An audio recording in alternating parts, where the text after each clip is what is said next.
जादुई कटहल के सोने के बीज। दादी माँ, बहुत जोर से भूख लगी है। कुछ खाने को दे दो ना दादी माँ। हाँ दादी माँ, आज सुबह से हमने कुछ भी नहीं खाया है। बच्चों रुको, मैं अभी तुम्हारे लिए कुछ बनाती हूँ। उमा ऐसा कहकर अपनी रसोई में जाती है, जिसके बाद वो अपनी रसोई के सभी डिब्बे खोलकर देखती है। हे भगवान, अब मैं क्या खिलाऊं अपनी पोतियों को। यहाँ तो सारे डिब्बे खाली पड़े हैं। ऐसा सोचकर वो अपना सिर पकड़कर बैठ जाती है। तभी आंचल और आशा अपनी दादी के पास कटहल लेकर आती है और उसे देते हुए कहती है, दादी माँ, आज आप कटहल बना लो, हम सभी यही खा लेंगे। हाँ दादी माँ, आपको परेशान होने की कोई जरूरत नहीं है। उमा रोते हुए अपनी पोतियों को गले से लगा लेती है। जरूर मैंने कोई अच्छे कर्म किए होंगे, जिसके कारण देवी माँ ने तुम दोनों को मेरी झोली में डाला है। दादी माँ, आप देरी मत करो, मेरे पेट में हाथी दौड़ रहे हैं। उमा तुरंत उस कटहल को पका लेती है, जिसके बाद वो उसे अपनी दोनों पोतियों को परोसती है। लेकिन तभी उसकी नजर उसकी देवी माँ की कटोरी में पड़ती है। हे देवी माँ, मुझे माफ करना। मैंने आपके बारे में तो एक बार भी नहीं सोचा। मेरी प्यारी बच्चियों, थोड़ा सा और सब्र कर लो। पहले हम माता रानी को भोग लगाएंगे, उसके बाद खाएंगे। ऐसा कहकर उमा कटहल अपनी देवी माँ की प्रसाद की कटोरी में डालती है और उन्हें भोग लगाती है। देवी माँ, अपना भोजन ग्रहण कीजिए। उमा और उसकी दोनों पोतियां आंखें बंद करके हाथ जोड़कर देवी माँ के सामने बैठ जाती हैं। तभी देवी माँ की आवाज आती है, अपनी आंखें खोलो उमा। उमा जैसे ही अपनी आंखें खोलती है, उसके सामने स्वयं देवी माँ प्रकट होती है। देवी माँ स्वयं मेरी इस टूटी फूटी झोपड़ी में, मुझे तो यकीन ही नहीं होता। माँ, आज साक्षात आपके दर्शन हो गए। तुम मेरी सच्ची भक्त हो और मैं अपने सभी भक्तों को अपने दर्शन स्वयं देती हूँ। आज तो तुमने मेरा दिल ही जीत लिया। तुम्हारी इस सच्ची भक्ति से मैं बहुत प्रसन्न हुई हूँ। मैंने तुम्हारी बहुत परीक्षा ली है और तुम मेरी हर परीक्षा में पास हुई हो। कल से तुम्हारे जीवन की सभी परेशानियां ठीक होने लगेंगी। ऐसा कहकर देवी माँ वहाँ से गायब हो जाती है। अगले दिन जैसे ही सवेरा होता है, बेचारी उमा अपने गांव के किसानों के खेतों में दिहाड़ी पर काम करने के लिए चली जाती है। वो गांव के गजोधर के पास काम किया करती थी और गजोधर गांव का सबसे दयालु किसान था। वो अपना पूरा काम निकलवाने के बाद लोगों को पैसे दिया करता था। दिन भर मेहनत करने के बाद शाम को सभी मजदूर लोग लाइन में लग जाते हैं। चलो एक एक करके आओ तो। एक के बाद एक आता है और अपनी दिहाड़ी ले जाता है। आखिरी में उमा आती है, लेकिन तब तक गजोधर के सभी पैसे खत्म हो जाते हैं। अरे ई का, अरे अब तो हमारे पास सारे पैसे खत्म हो गए हैं। अरे अम्मा, आप अपनी दिहाड़ी कल ले जाना, ठीक है? अरे बेटा, ऐसा मत कह। मेरी दो पोतियां मेरे घर पर इंतजार कर रही होंगी। वो सुबह से भूखी हैं। मैं उनको क्या खिलाऊंगी? गजोधर एक कटहल उठाकर उमा को देते हुए कहता है, आज आप ये बना लेना और कल मुझसे पैसे ले जाना, ठीक है? ऐसा कहने के बाद वो वहां से चला जाता है, जिसके बाद बेचारी उमा को ना चाहते हुए भी कटहल लेकर घर आना पड़ता है। जैसे ही उमा कटहल को बनाने के लिए काटती है, उसमें से सोने जैसा कुछ चमकने लगता है। अरे दादी माँ, ये क्या? इस कटहल में ये क्या चमक रहा है? जैसे ही उमा उस चमकती हुई चीज को निकालकर हाथ में रखती है, वो उसे देखकर हैरान रह जाती है। अरे, ये तो सोना है। इसका मतलब ये था देवी माँ का आशीर्वाद। उमा तुरंत अपनी देवी माँ के आगे हाथ जोड़ती है और उनका शुक्रिया अदा करती है। जिसके बाद उमा उन सोने के बीज को एक सुनार को दे देती है। जिसके बाद सुनार उस सोने के बीज के बदले कुछ पैसे उमा को दे देता है और शाम तक उसके खेतों में खूब काम करती है। जिसके बाद गजोधर उमा को 2 दिन के पैसे देता है। ई लो अम्मा जी, ई है कल के पैसे और ई रहे आज के पैसे, अब ठीक है? उमा पैसे लेकर बहुत खुश होती है और घर जाने लगती है। तभी गजोधर उसे रोकता है और कहता है, अरे अम्मा जी, ये लो कटहल, अपनी पोतियों को बना कर दे देना। उमा फिर से कटहल लेकर घर आ जाती है। कल जब मैंने इस कटहल को काटा था, उसमें से सोने के बीज निकले थे। ऐसा सोचकर वो कटहल काटने लगती है, जिसके बाद उसके काटने पर फिर से उसके अंदर सोने के बीज निकलते हैं, जिन्हें देखकर आशा कहती है, अरे दादी माँ, आज भी कटहल के बीज सोने के निकले हैं। इसका मतलब मेहनत करने वालों को ही देवी माँ हमेशा फल देती है। हाँ दादी माँ, ये आपकी मेहनत का फल है। तभी तो मेहनत करते समय फल की चिंता नहीं करनी चाहिए, क्योंकि सबको सबकी मेहनत का फल एक ना एक दिन जरूर मिलता है। उमा अपनी दोनों पोतियों के साथ खुश रहती है। वहीं रोजाना जब भी गजोधर उमा को कटहल देता है, उसमें से सोने के बीज निकलते हैं, जिसके चलते अब उनकी सारी परेशानियां दूर हो जाती है और उमा अपनी दोनों पोतियों को अच्छे स्कूल में डाल देती है। एक दिन अचानक से गजोधर के कटहल के खेत में कीड़े लग जाते हैं, जिसके चलते उसके कई सारे कटहल खराब हो जाते हैं। हे देवी माँ, ये क्या हो गया? अरे मेरी सारी मेहनत तो खराब हो गई हो।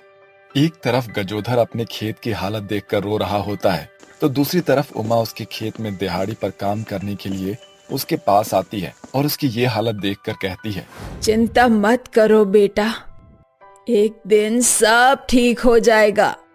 देवी माँ पर भरोसा रखो। उमा गजोधर की मदद करना चाहती थी, लेकिन चाहकर भी वो उसकी मदद नहीं कर पाती। वो निराश होकर वहाँ से जाने लगती है। तभी गजोधर उमा को जाते हुए देखकर कहता है, अरे अम्मा रुकिए, ये लीजिए कटहल, आपके काम आएगा। अब मैं अपने खेतों में कोई दूसरी खेती करूंगा। अब मैं मेहनत करना नहीं छोड़ूंगा जी। ये देखकर उमा को बहुत खुशी मिलती है, जिसके बाद वो कटहल लेकर वापस घर आ जाती है। वहीं दूसरी तरफ गजोधर के घर में बनाने के लिए कुछ नहीं होता। तभी उसकी पत्नी कहती है, अजी आज कटहल ही बना लेती हूँ, और कुछ तो बचा नहीं है घर में बनाने के लिए। जैसे ही मीना कटहल काटती है, उस कटहल के अंदर से सोने के बीज निकलते हैं। अजी जरा यहाँ आइए। अरे ये तो सोना के बीज है जी। ये सब आपके कर्म और मेहनत का फल है, जो देवी माँ ने आपको दिया है। तुम सही कहती हो मीना। इंसान अगर कर्म और मेहनत दोनों ईमानदारी से करे ना, तो देवी माँ उनकी मदद जरूर करती है। गजोधर के खेतों के नुकसान उसको वापस मिल जाता है। वहीं दूसरी तरफ उमा के कटहल के अंदर से भी सोने के बीज निकलते हैं, जिसके बाद उमा खुद का एक खेत खरीदती है और उसमें मेहनत करना शुरू करती है, जिसके बाद वो खुशी खुशी अपनी पोतियों के साथ रहने लगती है। 3 आंखों वाली सोने की जादुई गाय। बिलासपुर गांव में रहने वाली बूढ़ी भागीरथी अपने 9 साल की पोती निम्मी के संग एक कच्चे मढ़ई में दिन काट रही थी, जिसकी दीवार कब ढह जाए इसका कोई पता नहीं था। मढ़ई के ऊपर छप्पर की छत चढ़ी हुई थी। जब से भागीरथी ने अपने बेटे और बहू को खोया था, ऐसा कोई दिन खाली नहीं गया जिस रोज उस बदनसीब बूढ़ी की पलकें भीगी नहीं थी। निम्मी बिटिया, भीतर से किवाड़ बंद कर ले, मैं काम पर जा रही हूँ। ठीक है दादी माँ, आराम से जाना। इसी के साथ भागीरथी माखन सिंह की हवेली की ओर बढ़ जाती है। भागीरथी वहां झाड़ू बर्तन करके बड़ी परेशानी झेलकर 2 वक्त का रूखा सूखा भोजन जुटाने भर काम करती थी। नन्ही निम्मी भी अपनी दादी के दुखों को भली भांति देखकर परख पाती थी। दादी माँ तो घर देरी से आएगी। आजकल उनके घुटनों का दर्द बढ़ता ही जा रहा है। उनके आने तक मैं बर्तन मांजकर घर बहार लेती हूँ। जैसे ही भागीरथी हवेली पर पहुंचती है, तभी माखन सिंह बेचारी भूखी प्यासी बुढ़िया पर बिगड़ते हुए कहता है, आओ आओ महारानी, क्या बात है भागीरथी देवी जी, अरे बड़ी भोर सवेरे दस्तक दे दिया है? मालिक, जानती हूँ जरा सी देरी हो गई है, जल्दी से काम किए देती हूँ। अरे ठहर यहीं, वरना तेरी खाल खींच लूंगा। ये माखन सिंह की हवेली है, तेरे बाप की जागीर नहीं है, हैं? है समझ में? जहां जब मर्जी आए अपने मुंह उठाए और चले आए, है ना? मैंने तो सोचा कि हालातों की मारी हुई है, काम पर रख लेता हूँ, मगर तू तो अव्वल दर्जे की कामचोर निकली। चल अब उल्टे पांव दौड़ जा अपने घर। आज से मेरे घर के द्वार तेरे खातिर बंद हो चुके हैं।